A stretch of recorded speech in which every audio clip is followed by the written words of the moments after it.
Welcome to the Geeks Just a Podcast YouTube channel. Let's talk about Stranger Things Season 4, Part 1 and 2. I'm your host, Enterprise, with me sometimes you can be El Coffee Cubs making a comeback. Hey, what number are you, dog? 69? Yeah. Let's get into Stranger Things Season 4, Part 1 and 2. Both, it's over for now. For now, Stranger Things is when a young boy disappears. His mother, a police chief, and his friends must confront terrifying supernatural forces to bring him back. That's the first season.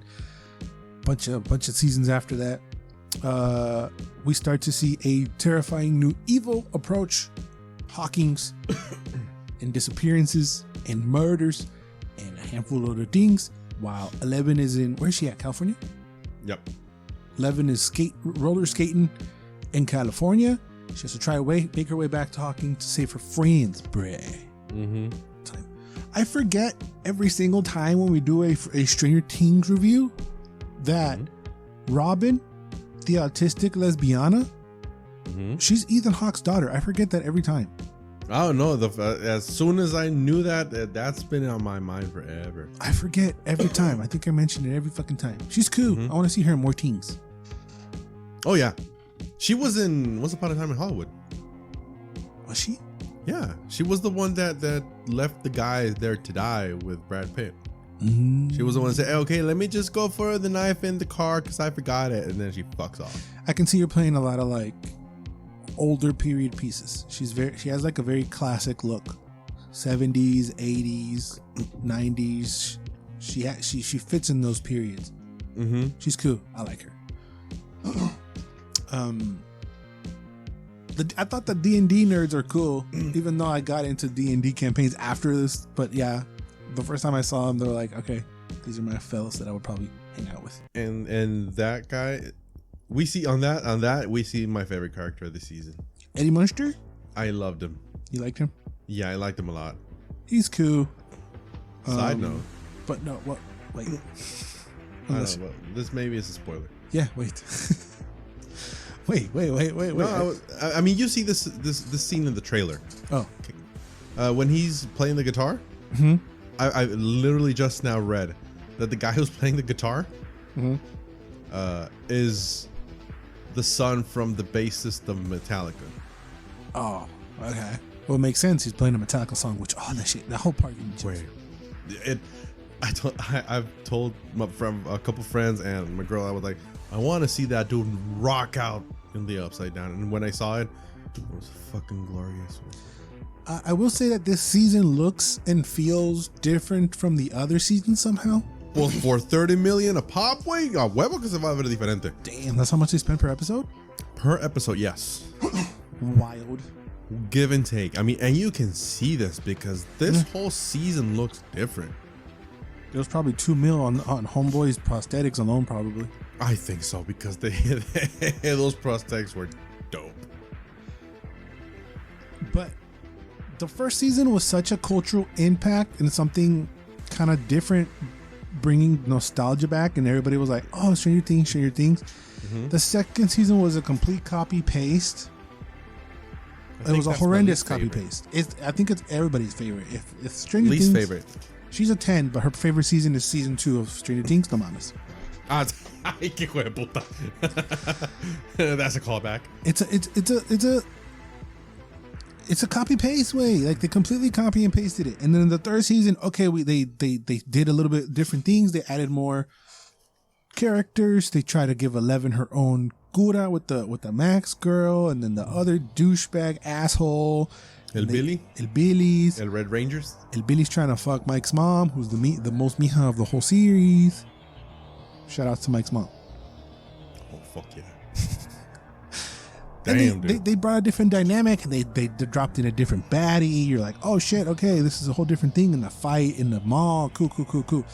This looks and feels totally different. They're all dispersed out everywhere. Hopper's missing. We don't know where he at. Quote unquote. And then... Oh, the third one. No, in the fourth one. Ah, Simon. Yeah, in the fourth one, we don't know where he at. Going in. and they're over here in California. They're doing their own thing over here. They add a bunch of new characters with the whole school thing. I wasn't a fan of the douchebag basketball players. I feel like they were in the way. Bien cabrón. We didn't need that. It does play out in a way during the series, but I just hated it. Every time they go for that kind of religious zealot, because they were religious zealots, I hate it because I think that's so cheap. But the thing is that played a key part in the 80s with the Satanic Panic, so it is accurate. I get it. It just feels like their purpose is to be in the way of the kids in Hawkins. Yeah. To add another threat other than just the police. And it's really funny that they say the Hellfire Club haven't. I mean, it's obvious they never read an X-Men comic. Right. And I was like, oh, damn it, God, motherfuckers. What did you think about the length of the episodes? I had no mind whatsoever. Like, for reals, I did not mind. Because those episodes went quick. They did, but I did feel some of them. I did feel. What? Which one? Just the longer ones. But I was like, okay, it's been around 50 minutes. And I check and it's like, okay, we still got another 20 minutes to go. I'm like, okay. I only checked the time in the last episode. Yeah. And I was, 2:20. I gotta wait. That's a little weird too, the way that they did the second part, but we'll circle back around. Yeah, I only checked the runtime on that one because nearing the end there was a tone shift, and I was like, okay, what? How much longer is this episode gonna be? Oh shit, it's ending. Oh, a la verga. Yeah, maybe they didn't have like another cliffhanger, because in length time they could have split the last episode. Sí, güey, sin pedos. Into two and made it 3 episodes. You know, or maybe have like the recap. Not the recap, but I don't want to spoil, but we'll remind me. Circle back around. But each episode is probably the long one, like in the longer side of things than what we're used to Netflix, right? 30 to 40. They're almost feature length. Yeah, but yes, to your point, you do eat them up like candy. Like you just can't stop. You know, you watch one after another because the cliffhangers are great. But yeah, I mean, the pacing is actually pretty cool. Yeah. The writing I liked a lot. Yeah. Except for those fucking cunts. The baseball guys, the basketball guys. The basketball guys, I hated that. Yeah, they were just in the way. The villain, Vecna? I liked a lot. Yeah, I still love that they use D&D characters. He's a spellcaster dark wizard. Yeah. I mean, he's the most humanoid out of the bunch, but being that he was a human. Exactly. Kind of spoiler alert. Oh, fuck. I guess spoiler alert, because it's kind of hard to like, I mean, give me your overall thoughts of this fucker so we can start spoiling. It was fun. It's actually after the first season, my second favorite season. It has my favorite character, which is Eddie Munson, who's like a 30-something-year-old motherfucker. And do you want me? That's my MVP. And do you want a rating? Sure. I'm gonna give it a 9. Oh damn. Okay. No, you know what? 8.5, because those fuckers, I really hated those assholes. 8.5. I agree. It could be the best season yet out of the. It's easily the best one out of the first one. You got to give the first one the best season because the impact that it had. You know. Yeah. Usually shows grow after. Some shows grow after the first season. This its peak was the first season, and then this was sort of like an end game ish. As like it's coming to an end pretty soon, which I'll circle back around again to problems I feel like the show's gonna probably run into. But it's entertaining, and there's so many different like the stories. There's like 3 different stories going on at the same time, which it's talking about juggling a lot of stuff. Yeah, it's kind of bullshit towards the end too. I'm gonna circle back around that again, but Yeah, I do agree that it's Spark, without counting the first one, is the best season yet. Yep. It's very entertaining. You can't put it down. And I do agree it's an 8.5. Those guys are kind of annoying. And there's some stuff you could have possibly cut out. But I really, really enjoyed the bad guy. He was scary. What he was doing was super fucked up and intimidating. And you're like, holy shit, you actually feel like people are in danger and they're going to die. It's not a copy paste, but I thought it was great. 8.5 is not bad. Yep. 9 does sound like a lot, but it's not bad. And best, I think that was the best scene ever, playing Master of Puppets. I mean, the content, even with the context. Yeah. Fucking dope way. Yeah, that was cool. And it's crazy how they revitalized a song, an old 80s song. You know, the Max's favorite song. Oh, Simon, wait, you're hearing it everywhere now on fucking TikToks, on fucking TV. Everyone's using that song now. Yeah, and it's weird because it fell into it fell out the imaginarium for some people, and I say some because my mom listens to all that music, and I've listened to that music also. So I was like, oh shit, this is a big song now. Okay. Even with the Separate Ways, Separate Ways. Yeah, Separate Ways. The Journey song. That remix was fucking dope, way. Yeah, it feels like now. I'm sure they had to pay the artist a bunch of money to be able to use that song. Oh hell yeah! It feels like the artist should pay them because it's gonna get so many more listens on the Spotify, and it's gonna like have a new life again from the show. Yeah. There was this funny scene where they were searching for music. Yeah. Remember that one? Was it Blondie? This, and this. I'm looking for music, and then it goes like, "That is music!" All pissed off. That was, oh my god. I laughed a lot during this season. Yeah, and it's mostly because of Eddie. Because everything outside of that, it's not hee hee hee ha ha. Oh no, and to juxtapose it, this is the season that really freaked me the fuck out. Way. In what way? In the imagery. Vecna killing everybody was body horror. That was bone chilling. Yeah, I mean the other long haired guy who plays the same character everywhere, the stoner guy, he was pretty funny too. Oh, see, and the fact that there's there's a stoner guy in every pizza place, that's hilarious. Yeah, so again, they're split in 3, and each group had to have like their own comedic relief. Felt like. See, even down there in Russia, like the goofy Russian guy, he was the comedic relief for them. Yuri, and the other guy, the conspiracy nut job, right? Murray. I love that guy since season 3. He just won my heart way. He's cool, and he definitely earned his pay in this season. He's in there a lot. We understand that Will is a Mo, right?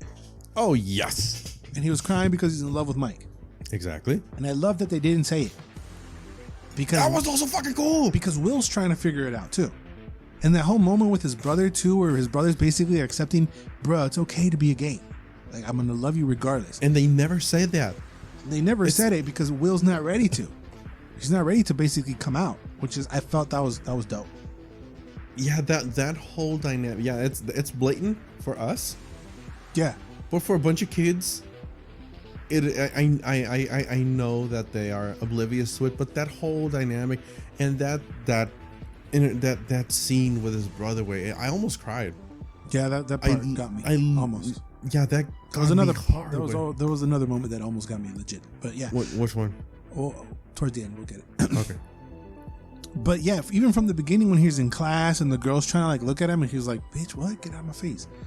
From then, I mean, I think I've been suspecting Will as a Mo since the beginning of time. He was beeping on my gaydar. So I like that. I don't know. Hopefully they had that in mind since the beginning and that was their intention. Well, there was I can't remember if it was season 2 or 3 where where Will says, no, Mike says, it's not my problem. It's not my fault. You don't like boys. You don't like girls. Right. Like, oh shit. But he didn't mean it like that. He meant it like you're not ready to like girls yet. Oh, I took it as like he knew Will was gay. No, he doesn't know. He means like they're growing up and they're into girls. And Will wasn't. He still wants to play D&D and dick around, which like kudos to Will. He's cool. I mean, we got 50-year-olds playing D&D, and we're watching those fuckers. So that's how Mike meant it. And maybe since then, that's why Will's been so reserved. But his heart breaking in the car. Yeah, Will's heart breaking in the car when he's like, "You're the heart," and like he's showing him this painting of Mike being the center of the attention. Is like that's from Will's heart. Like that's how Will sees Mike as the heart and soul of the group and as the best, and he's in love with him. And he's like, but Elle likes you and Elle loves you, and then he's like so weird. That's why he's so weird because he doesn't know how to be a Mo yet. And basically, whatever he said that Elle feels, I was like. Yeah, he's telling Mike what he feels. I was, oh shit, and the brother cat caught it. Oh, when there was the quick flashes of the rear view mirror. Mm-hmm. I was like, oh damn, Jonathan's look it's like homing in on this. Mm-hmm. And that scene, no hyperbole, no nothing. I mean, I really, really shed a tear because it broke my heart also. And that's the way to do it, you know? Some people were like, oh, are we getting the message across? And they beat you on the fucking head with it. And like, we get it. No, this is the best way to do it. Subtlety, let us figure it out. And they let us have theories. Kids way. Yes. Well, quote unquote. Yeah. It's with teenagers.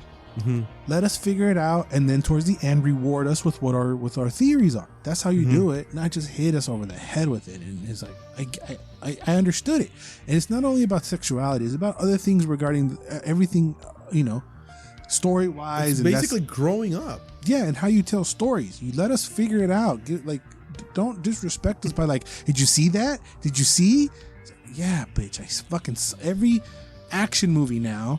When they do a solo focus on an item and someone grabs it, you know that they're going to use that item later on. Yeah. Do it some other way. It happens every time since the beginning of time. It actually is happening in the Chris Pratt series I started watching. Yeah. There's this scene where he gets cut. Mm-hmm. And then the camera zooms in on that cut, and I was like, what the fuck is going to happen? Right. I get it. You have to show us, but find a different way to make sure that we see it without being so blatant. You know? And sometimes they set things up that you know it's gonna happen, like in the plane, right?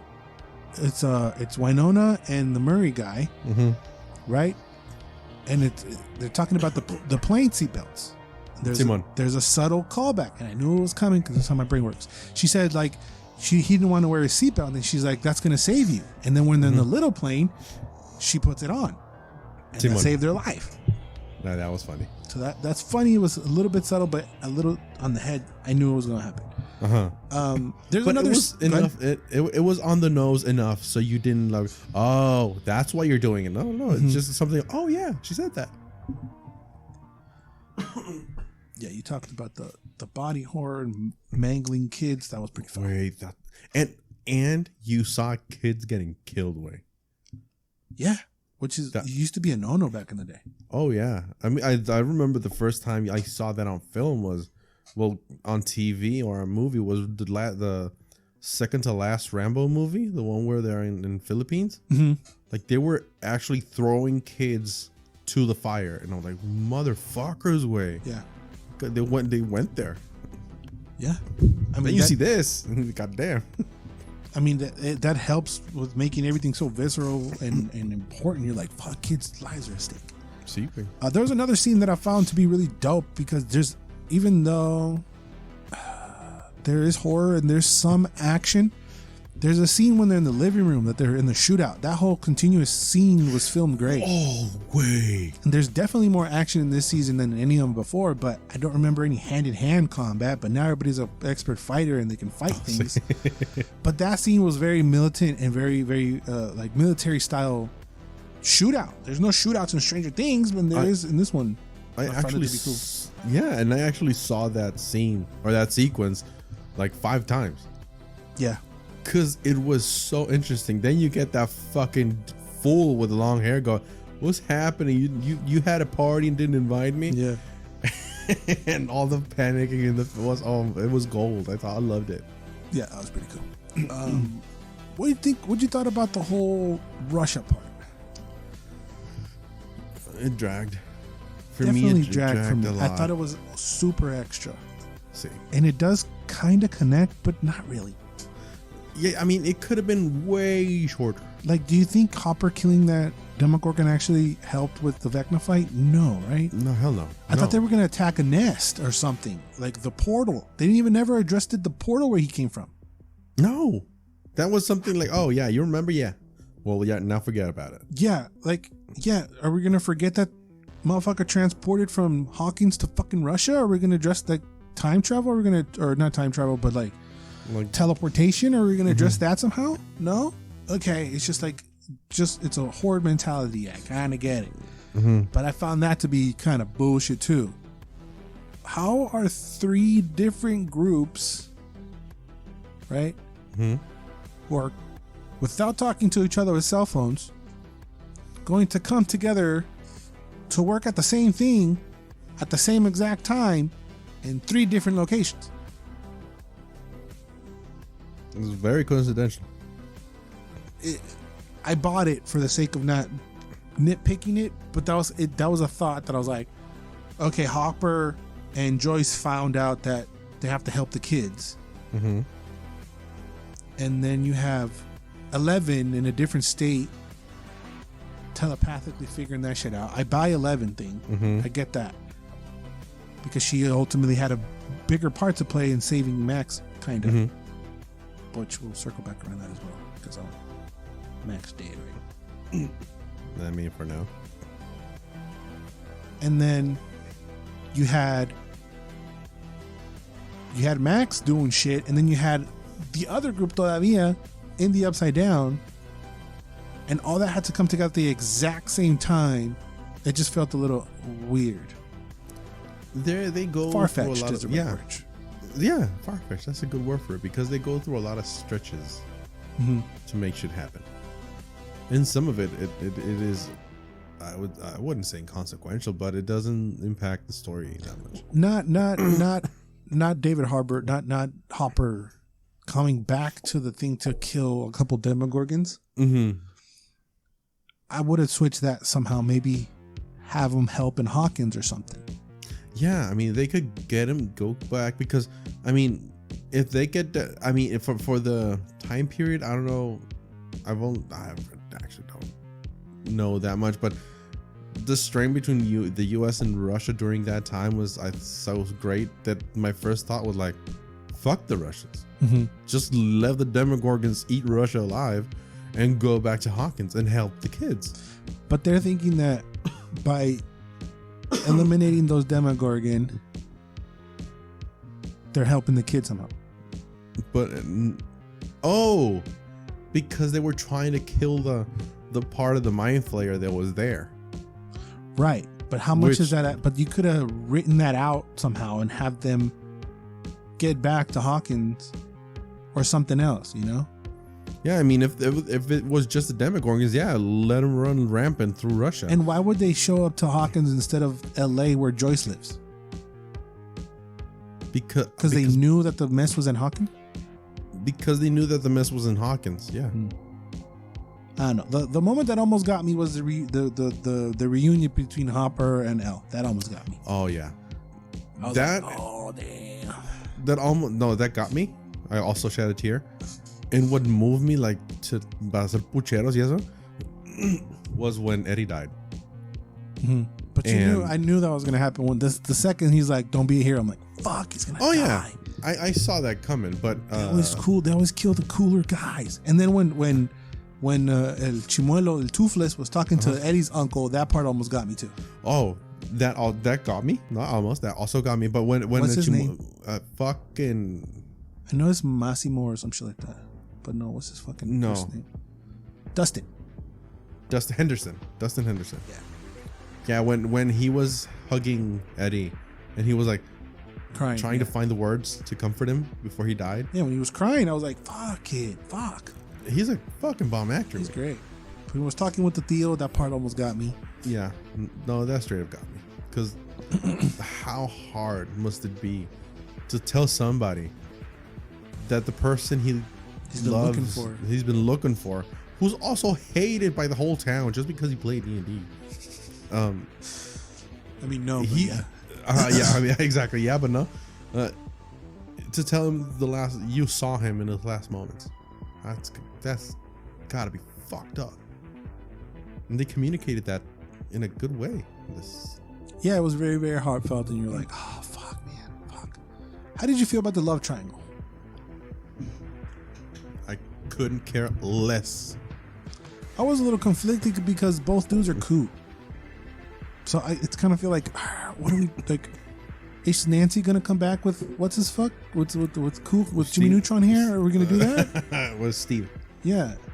No, I also thought about it, but I was like, no. I mean, you're gonna do Jonathan dirty? I don't think so.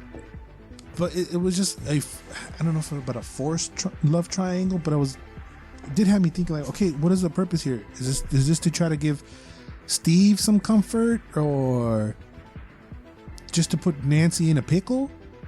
Maybe it was to make Steve get over her. That's the only thing that makes sense in my mind. But it didn't end like that. It ended like Steve had a chance. It wasn't until Jonathan showed up, and Hawk Girl told her, "Hey, yeah, that's not us. We're not going to get the girl at the end." Which she got her girl, which is kind of bullshit. Well, yeah, because she's preaching one thing and the other thing happens. So you never know. I just kind of hope like they kind of leave the romance. I'm not between Steve and Nancy. Leave it or take it out. Like leave it out. Leave it alone. Stop it. Oh, okay. Get over it. You're done. But the whole college thing and I get it, but I wasn't a huge fan. Yeah, that's one of the things that could have cut out. That wasn't necessary. I get that it was to put tension, but no. Yeah, I understand the kind of purpose of it, but going forward, leave it alone. Enough. Let Nancy and Jonathan figure out what the fuck they're doing. Steve, yeah, go find somebody else. Ya te la pelaste, you're done. Shout out to David Harbour because he looks fucking great. Eh? Oh, Simon. When he was shirtless, without the scars and shit. Yeah, he was bodied up. He's daddy over there. I wouldn't be opposed to see him in an older dude action movie, like a John Wick or a Nobody type of movie. Oh, see, I love it. Because also Harbour has a lot of charisma. Right. Even in Hellboy, you saw him. That's true. Oh, that movie is shit. Complete shit. I know. I didn't want to bring up Hellboy. Oh, I don't give a fuck. Because he would make a perfect Hellboy, but they just fumbled that terribly. Oh yeah. But I was like, oh shit, David Harbour I need to see him in more old fuck action movies. I found that the grandpa, aka Papa, not dying after hella sniper shots, including one through the chest. That was fucking funny. For me, it was just like, why don't you die? It's like, come on, man. You don't have no powers. You Albert Wesker? Okay, puto. What the fuck? Who the fuck you think he got shot in the leg, shot in the arm, shot through the middle of the chest, and then he still has strength to fucking beep 11's dog collar off. I'm afraid that they're gonna bring him back. Oh, they can't. Yeah. Really? Well, will they? I don't know, but they shouldn't. They should. Because they kind of showed him dying, but then they never showed the military coming out. Maybe they can helicopter his ass over and like, I don't know. I wish he's dead. I wish he's done. Yeah, give Paul Reiser his due diligence, way. We didn't see him either. Yeah, I was talking about the other military guy. What, the colonel who's a dick? The Colonel Dickhead. Yeah, because the military didn't come after the kids that were at the pizza shop. No, I thought that was going to be another thing because it was becoming. I like that they didn't because it was becoming a little too predictable. Like in Russian, they had the Russians and the thing they were fighting, and then Max and Lucas, it was fighting the asshole guy. And I was like, okay, well, the military is going to show up and start to try to break in the pizza place to fuck with that. But I'm glad that they didn't because it would have been too predictable. Again, same one. You're having 3 separate locations working together without knowing that they're working together at the same time. You're going to have 3 bad guys also come together at the same exact time to fight them at the same exact time. Yeah, that would be too much. It is. I mean, it was already too much for me to believe to begin with, but It would have been over the top. The last fight was pretty cool with them when they were throwing the Molotovs and Harbour with the sword. That was cool. That was pretty cool. Oh, Harbour with the sword was badass. I was like, oh, David, come on. It was dope. Do it again. The aftermath of the rift opening, that was also something that I was not expecting. I thought they were gonna beat Vecna because I thought this was the last season. That's where. Oh no, there's one more. Yeah, there's one fucking more. Which I feel like they should have just ended it there. Exactly. Because what are you gonna do? I mean, again, that's what I was gonna circle back to. You got the biggest of the baddest of the evils, the purpose of everything in Vecna. Mm-hmm. What else could be your biggest and baddest next enemy? Well, it couldn't be Vecna. If they would have killed him, what are you gonna do next? Well, they didn't kill him. Exactly. Which is kind of like, okay, the next season better be the final one, and it has to be. So what's the threat going in? It's Vecna again. But in the real world now. In the real world that's turning into the Upside Down kind of. Mm-hmm. Yeah, he's fucking everything up, which is the thing I liked, that there was a consequence. Yeah, Hawkins is completely fucked. What was that at the end? Ash or snow? Spores? What was that? It was the thing that rains down in the Upside Down. Which is what? Ash? I remember they said ash one time, but I wasn't sure. It's the particles that float in the spores. Yeah. So Hawkins is basically turning into the Upside Down, which I like. But that was my concern. What's going to happen in the next and final season? It's going to be Vecna who's hurt, so he's going to come back better and better, or... I would imagine he's going to get... I mean, maybe not bigger, but he's going to come out pissed. It's because this ended... The fight and everything was so epic, right? I feel like they're going to copy and paste this and try to do bigger and better for the final season, which is like, we did it already. We already fought Vecna. Is he going to look different? Is he going to have different powers? Is the setting going to be different? What's going to be different? What are you bringing new to the table that's going to make me want to watch something I haven't seen? Yeah, because you have to keep in mind, they were doing this while Master of Puppets is getting rocked out. So I mean, I do know that you can get better, but they just set themselves up. And there were 4 battles going at the same time. You had exactly Harbour with the Demogorgons. You had Eddie rocking his fucking balls off on top of a trailer. You had Max fighting her own demons, and you had Lucas fighting the dickhead. You had 11 fighting Vecna. So all these are happening at the same exact time. I was like, And the thing that really like made me happy was when the rifts were opening. It was stupid, but it was something like, oh, for God's sakes, we're not gonna have this anymore. Fucking finally, was when the rifts were opening, and it just burns the basketball captain in half. Oh yeah, I was. That's how much he annoyed me when he got split in half. I was like, oh good. Yeah. You were annoying. You were in the way. You were cagando el palo, as we say. Shit in the stick. So that was my concern as to what's the new thing that they're going to bring to the table to have us give a shit, because people gave a shit about the part 2 thing, which I thought was weird and goofy, but they're trying different things, right? So on July 1st at midnight, Stranger Things 4 Volume 2 launched to the service, but for about half an hour on all of Netflix was down due to the servers overload. So there's interest. Netflix crashed. Damn. There's fucking definitely interest. But what's gonna happen next? What are we in store for the final season? Hopefully it is the final season, because I just hate things dragging along longer than they should. Everything should come to an end, and I would prefer it to come to an end in a nice bow after a nice conclusion than what The Walking Dead does is just you keep going and you lost a bunch of your viewers, and now you're just gonna feel forced to end it because you don't have the ratings. No, end it, make a beautiful story as it was, in the way that was ending here. I enjoyed, right? Yes, the conclusion here is Eddie dies. Max is blind and dead. It looks like 11 revives her, but then when she goes into her mind, she's not there.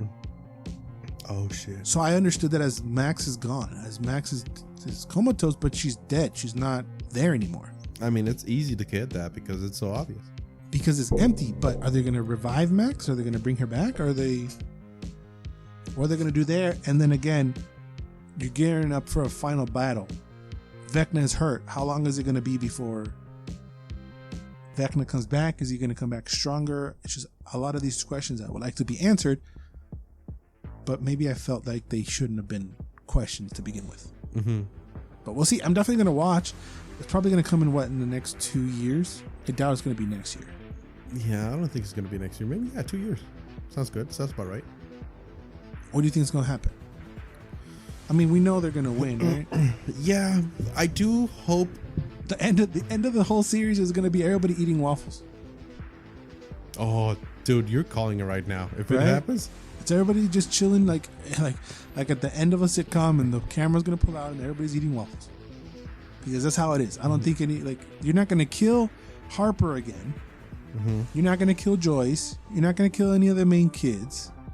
I hope Max does stay dead, because that was I mean, I hated that Eddie died, but I get it because there has to be stakes.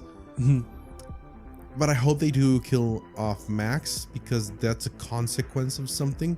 You feel the weight of it. The only other one that's in danger would be Will, because he feels Vecna and he's still attached to him in some regard. So maybe Will is the only one in danger, which would be totally homophobic. Totally good? Homophobic. Why? You kill the only gay guy. No, because Vecna don't give a shit.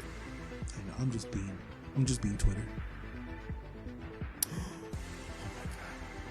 You went woke. Netflix is homophobic. But yeah, he's the only one that I see in imminent danger from the group, other than Max, because we don't know her fate. Well, him and 11, quote unquote, because 11 can handle herself. She's got powers. Ah, but see. Any final thoughts on Stranger Things, Bray? I think it is a good binge. Yeah, it is definitely a good binge. Mm-hmm. Do I recommend rewatching the last seasons? Maybe just 1 and 3. Because 2, I think it was fucking. 2 is totally skippable. Mm-hmm. Yeah, I thought it was good. I am going to try to refrain from reading any Stranger Things news, because leading up to this season, there was a lot of news and a lot of talk and a lot of hype over it. And even though I do believe that the season did deliver on the hype, it was kind of like too much Stranger Things without anything actually coming out. So just staying away from the news helps, and I feel like that helps with everything that you consume. And I feel like they really released a lot of clips and trailers and shit. Yeah, it was just a lot of over it. And this weird 2-parter thingy, which I feel like they might do next year, it's a little weird, but I kind of dig it, because it stretched out the whole experience a whole month instead of it being the whole season in a weekend, forcing you to either wait for the rest of it to come out or watch the first part and then pause and then come back. So I kind of dig it. It was a little awkward. Hopefully they clean that up a little bit, maybe making it 4 episodes, or we'll see. But or a weekly release. They could do a weekly release, and you can crash Netflix every week if that's what you want. Mm-hmm. You could stretch it out, but we'll be here for the final Stranger Things season. It should be. I just want it to be good, because it's probably history top 3 on Netflix, right? Oh yeah, hands down. And even cultural, it had an impact because it was not a nostalgia. People know what you're talking about. It was a huge thing. The first season was the biggest thing ever. Mm-hmm. So I just wanted to end gracefully, the best way ever. And right now I kind of feel like they're squeezing out a final season, which I don't want that to happen, but we'll see. Regardless of what happens, hopefully we'll still here and talk about that whenever that comes, whether a year or 2 years, we'll see. Yep. The only way that can happen is with your support. So I would need you guys to like, comment, and subscribe on this channel. Obviously, share the video if you enjoyed it. Subscribe if you want more reviews on the channel. There should be a brand new spanking list video on the channel as well, dropping later this week or up whenever you watch this. And make sure you like, comment, and subscribe. You can follow me personally at Edward Prazas, Paurazas. You can follow my personal channel at EYEWAII over there on the YouTubes. It's another channel where I review video games and talk about older video games and give some love to the video game world. You can follow my ghostly friend at Jafel91, and you guys make sure you listen to the podcast at Geeks, Joysticks on the audio realm, Spotify, Stitcher, wherever you get your audio shit. where they're floating around in the ether. Anything you want to say to the beautiful people, pinche compa Felix? I couldn't think of anything. Always and forever you do. But I was like, what the quote. Ah, fuck.